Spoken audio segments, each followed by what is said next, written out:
Ministério Saúde e o parceiro USAID no UNICEF lança fundo adicional R1.5 o de apoio Timor-Leste responde à Covid-19.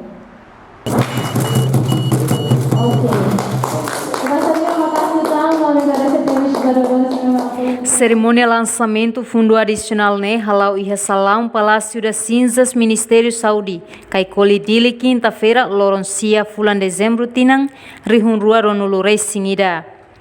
Alocação fonne o governo Estados Unidos América by UNICEF mas ia tempo nebe crítico tebes o de responde ba Covid-19 ia Timor-Leste o hira caso positivo sena fatin resista.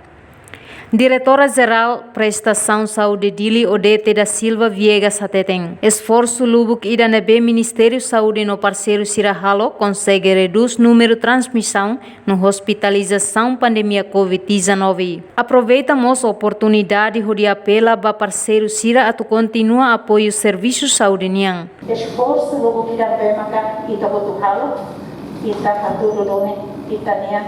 Esforço pode ida atu bele reduz o número de transmissão, número de hospitalização para moras Covid, né? Através de vacina, novas medidas preventivas devem usar. E agora usamos a oportunidade, né? Uso na parte do parceiro, se era cada itaboxa na contribuição da toda a ND, mas a situação saída de a sempre contra de bolsa, livros e serviços de pilares. Encarregado negócio Estados Unidos América tom da lei hateteng. Estados Unidos América hak solo kodihanaru ka estende tang apoio adicional contra Covid-19 kodinune ajuda Timor-Leste combate pandemia ne. Reflete compromisso Estados Unidos América niang ba serviço e a nível global kodihakotu pandemia ne. The United States is pleased to extend this additional COVID-19 support to help Timor-Leste beat back the pandemic.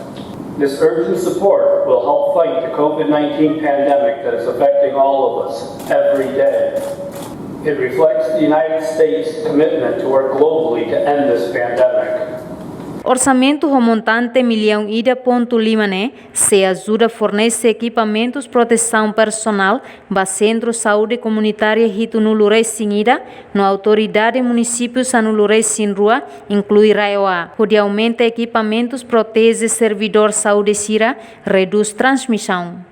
Fundo Nemos se ajuda fornece concentrator oxigênio ba facilidade de isolamento e hadili no terapia oxigênio crítico ba paciente Covid-19 e HNGB no Hospital Regional Lima e Timor-Leste.